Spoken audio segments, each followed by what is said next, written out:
Welcome back to Writing, first grade friends. Today we're going to continue working on our All About books by adding a title page and numbering our pages. You will need your table of contents and all of the pages you've been writing on. This includes your map, your diagram. Today you will add title pages and organize your books by putting them in the correct order and making sure they match your table of contents. You will also continue writing all the facts you know under any missing headings that you have not started yet.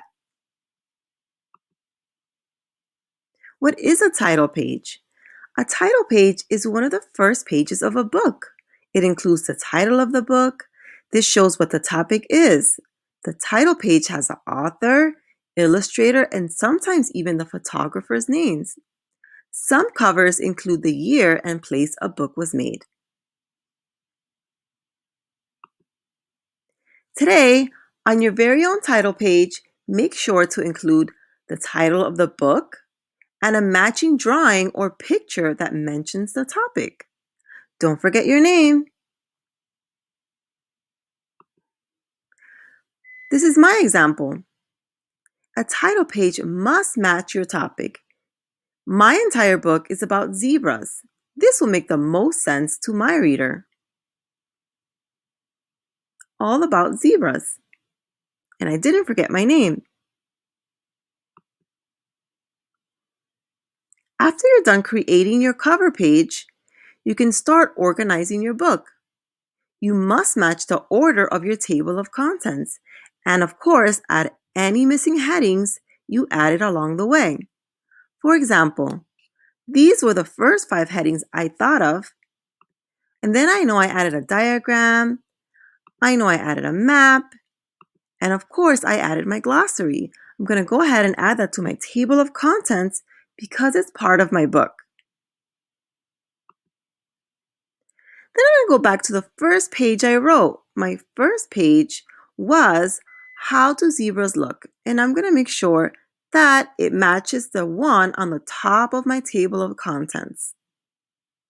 And I'll keep going down until I match the correct page numbers. For example, Where do zebras live is going to be my second page. And here it is.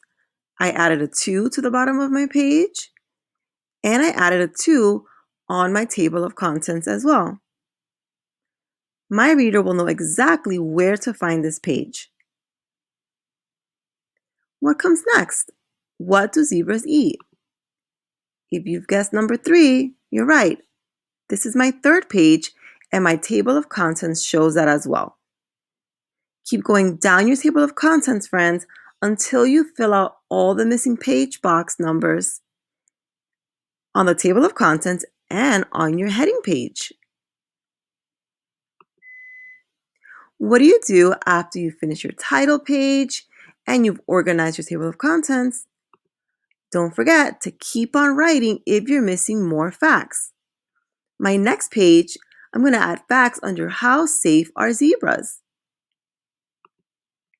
Today for your assignment, you will create a title page, check the order of your book, making sure your page numbers and the pages are in the correct order, and if you need to, you will continue writing all the facts you know under your heading pages, friends. Remember, you can use your very own paper, or you can print out the title page template that is attached to your assignment. Goodbye, first grade friends.